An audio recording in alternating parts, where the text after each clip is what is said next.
Hello, this is Norma Joe. Okay, so I'm back for a second episode of Carly Saturn. Alright, I don't remember when the last one let off. Let me actually, no, I'm not gonna fucking check. This is open to this page, so I'm just gonna start from this page, and then if there's a little overlap, who cares, it's whatever. Okay, where is it? Jean's hustling forms, and he saw the fire leap in her eyes like a deep gasp. Carly, she breathed, then louder as Jean and Carly's footsteps picked up quicker. You're Carly Saturn, she exclaimed. Now she had turned in full towards them. I just saw you at the pavilion. Oh my god, can I get a picture with you? Her words chased them down the hall, hounding them as they hurried away. They don't want to take a picture with the fan? A shame. Jean's hand left Carly's arm and swooped protectively around his back, urging him on. Oh, I see, the manager's not allowing it. No pictures, came the mumble from Jean. Though to Carly's ears it was hardly loud enough to hint his message, let alone reinforce it. But maybe his ears were being untrue to him again. There was nothing Carly could trust, nothing of this physical world. Especially not when his feet and heart raced and his thoughts flickered from one thing to another like jumping fleas. And then Jean was pushing him to sitting on the edge of a bed. Oh, so he just blacked out for a second.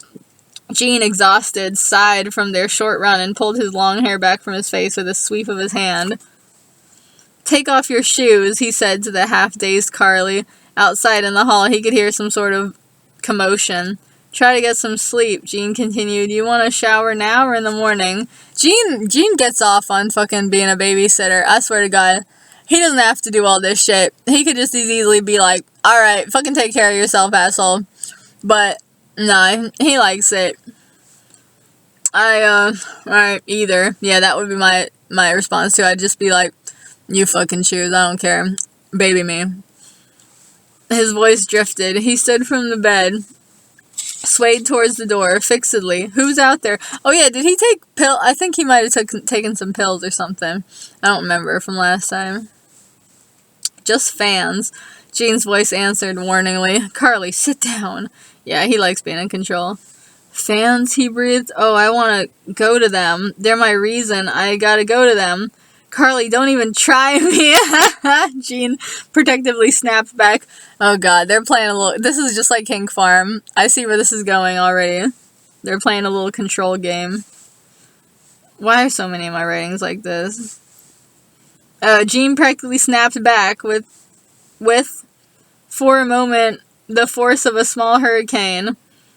Carly looked at him sharply and then shied down, putting up his hands in defense. Wow, the manager has control over this fucking superstar. I don't know if that's the way it works in real life, but in this imaginary world. Again, Jean's voice sighed out. Sorry, Carly. I'm just really tired. Every show takes a lot out of me. Yeah, because he's doing the most. He could just put half energy and just be like, yeah, whatever, but no.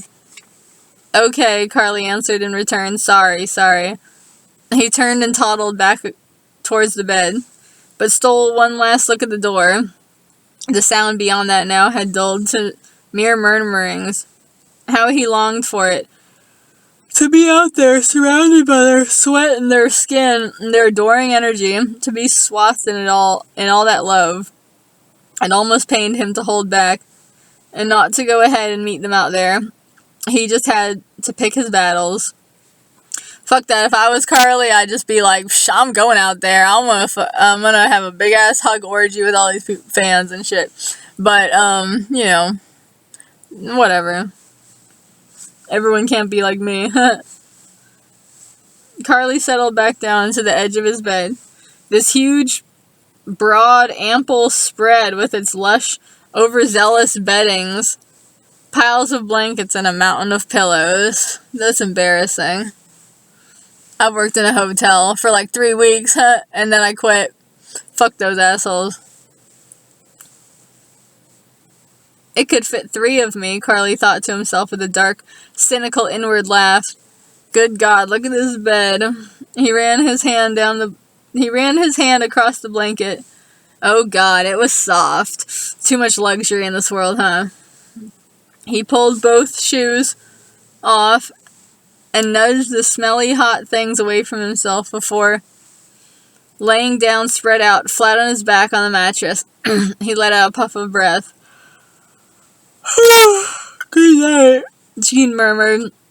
He reached over to the bedside table, and in a sudden instant, the room was pitch black. Good night, Jean. I wonder if the other guys in the band, the other two guys in the band, feel neglected because Jean always pays attention to the lead singer. Am I supposed to be here? Came Carly's thoughts, out of the deep blackness. The temperate temperature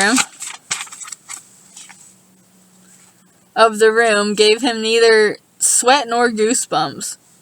The temperature of life in the womb, and the same color, dark through and through to the innermost depths. It gave him the sensation of floating in nothingness. It's like sensory deprivation, I guess. Eyes open that might as well be closed. Was he blinking? Was he breathing? That shit kind of freaks me out. You know, that's why I need to sleep with a light. I have a light in my room. I have a small light. It's not a night light technically, but I use it as a night light. It's a desk light. It's like a little fucking, you know those little clip lights that people used to do projects and stuff? I have one of those and I put it on at night because I can't stand total dark. And this is why.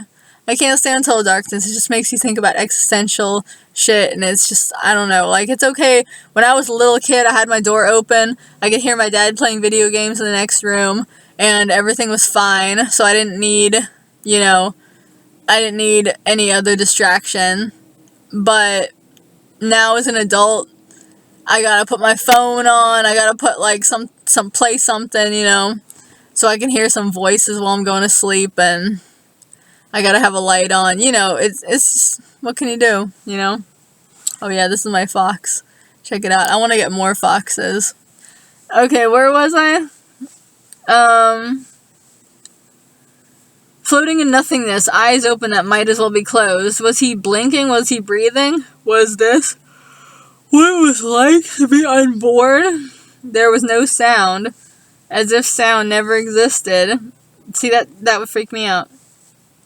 Nothing but the beating, the tiniest whistle deep in his brain. Non-stop and not there at all. And what about death? Are we conscious after death? Does a spark of consciousness ever go out, or does it go on forever?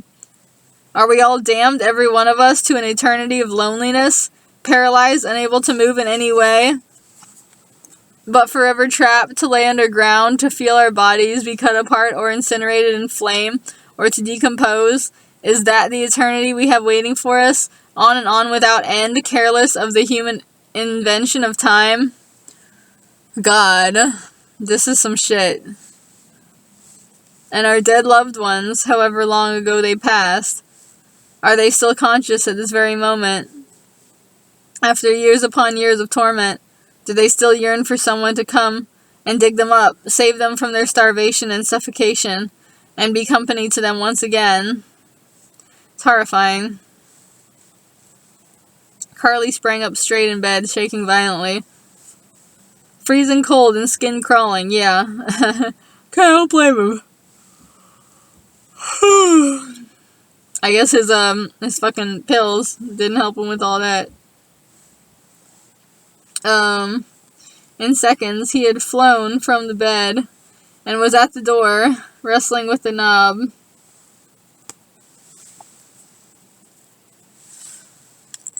Where's Jean? Jean is so fucking overprotective and extra. He's like, do this, do that, don't fucking get out of line. And then he just leaves Carly alone in the room. That's nice. The light sprang on and Carly froze. Carly, he heard his name spoken sternly through the jumbled mess of tornadoed thoughts in his head. Come lay down. Now there was that care again that broke his heart. Maybe this is Jean, so I take it all back. I can't, he stammered, spidery hair still hanging over his pathetic head and face and big eyes. Those eyes on his white, bony little knuckles on the doorknob, his head consumed with death. Yeah, I know how that is, man. Never before had he been afraid of death, and now in an instant he was paralyzed by it. "Why can't you?" he asked softly. I just... And with that, suddenly another thought came to his mind, oddly, violently, butting its way in brutishly to his mind. He found the courage to turn his head and face Jean. So I guess Jean didn't leave him, so I take it all back. What did that man mean when he said I'll obey him? What? Carly's eyes strayed to the corner of the bed in shyness. His eyes narrowed, his forehead knitted, intense thought. He said something, that guy, he murmured. Something like, "They'll do what I say, and so will you." Something like that. What did he mean? "Come on," Jean patted the sheets on the mattress. "Come back to bed."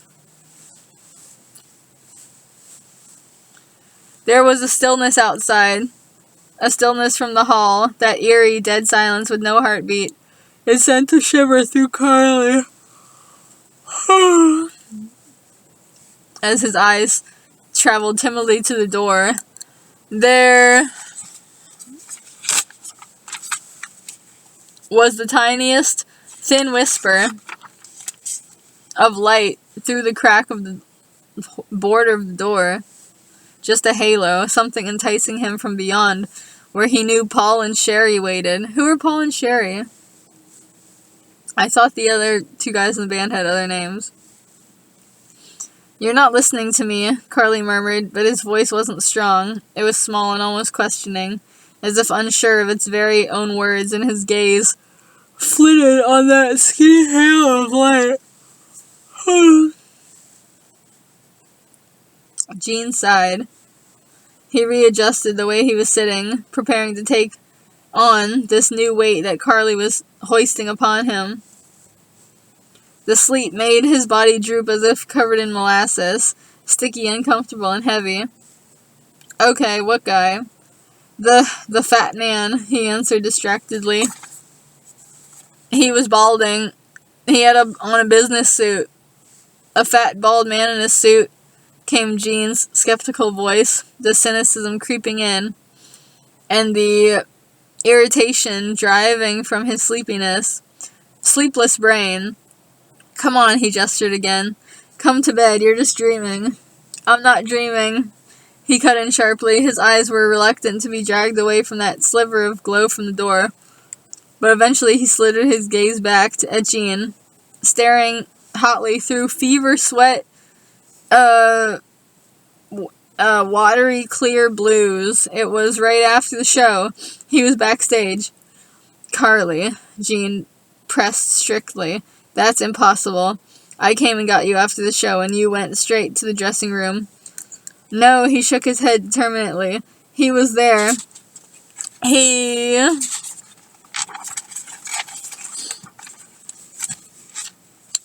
was telling me we weren't gonna get paid." "You were paid," Jean pressed. Another sigh. "Will you come to bed, please? I can call Peacher, not preacher, but Peacher. It's like preacher, but without the R. In the morning." Carly shut his eyes. He lowered his head, pulled a hand through that long, thin signature hair. "All right," he gave in. "Fine." But he wasn't going to talk to Peacher. He wasn't crazy. Not even as much as they wanted him to believe he was. Carly slunk to the bed, defeated, still picking with one petite hand at his oily cobweb hair. His palms hit the blankets. He crawled on his hands and knees, slowly, as if battered just by the conversation alone. His bony knees scraped the kingly soft sheets through the torn-out knees of his gritty, grimy blue jeans. He's gonna sleep in his jeans? That sucks. He laid down flat on his belly, head turned away in grudging surrender. "Good night, Jean." The lights went out. "Good night." It's okay to sleep in your jeans once in a while when you're like a teenager in your early 20s and shit. But after a while of doing that, it's like, no. I ain't gonna fucking do that. If I'm on tour, if I'm on the road for like a year, I'm gonna get some pajamas. I don't give a fuck what kind of pajamas. They could be the cheapest. It doesn't matter. Just, I'm not sleeping in my jeans every goddamn night. You know? Whatever. For For a long time, Carly lay awake and sleepless, floating in an abyss of nothingness. He didn't know how long it lasted. It felt like hours, but he knew how emotion most often translated to real time in these situations. How restlessness extended itself like a salamander killed on the road, stretched with guts strewn and reaching. Ooh.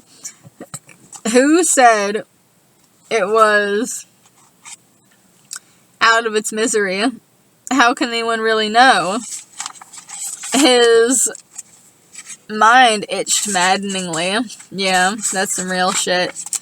Yeah, man, you know what's funny? You know how some people get, like, spots, like red spots when they drink?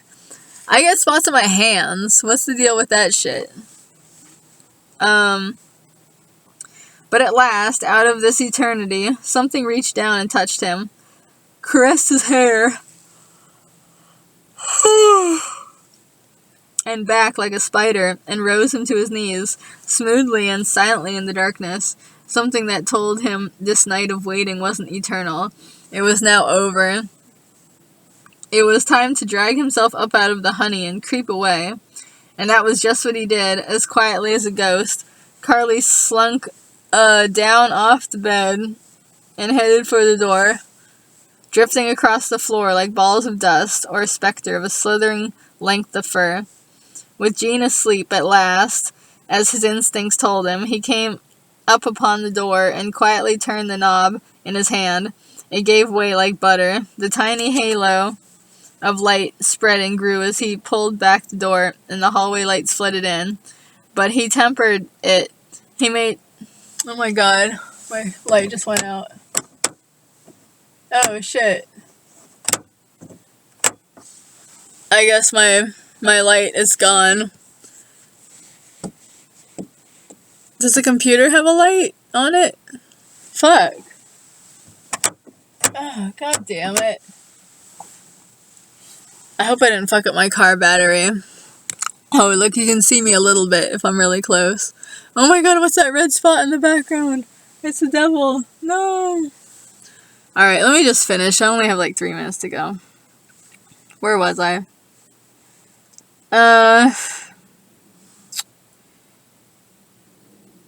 But he tempered it. He made sure to only open the door just enough, just a wide enough crack, to keep the light from spreading and flowing upon Jean, careful not to wake him, and with that, Carly slipped out and shut the door behind himself with a tiny click. Where are you going? Carly looked up at Sherry. He and Paul, guarding the door, had their eyes on him. Are these like bodyguards or something? Or roadies? Both. Sherry's arms were crossed. These two looked the part by far. Big hulking men with long... Yeah, they gotta be roadies / bodyguards or whatever. Big hulking men with long hair. These Vikings. Paul with his black hair and Sherry Iskra, the auburn.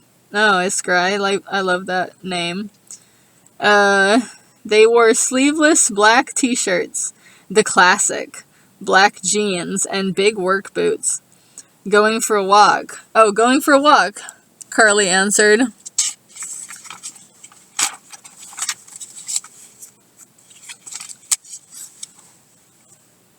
Paul licked his lip. That thin, black beard and mustache around his mouth. Aren't you supposed to be staying in? Hey, who's the boss here? Carly snapped back, hair rising on him. Don't you work for me? No answer. Well, yeah, it's like, what's the point of getting some people to fucking keep someone, like, locked up? But then they're like, oh, you work for me. Like, what's the fucking point, you know? No answer. Well, that shut them up. But he shifted uncomfortably in his grit-soaked clothes. He needed something from them after all. Where's Clyde and Siva? Oh yeah, those are the other guys, 2 guys in the band. He mumbled quietly. Sherry nodded to a room across the hall, still under their watchful eyes, but in clear, so much less heavily guarded. The glimpse of obscure freedom put a pang through Carly. Without speaking, Carly wandered towards it. The door was cracked open. Just a tiny sliver.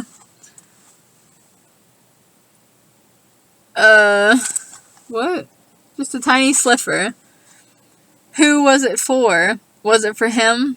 Somehow he heavily doubted it. Heavily. The weight bore down on him as he tried desperately in vain to shake off the morbid compulsion of curiosity.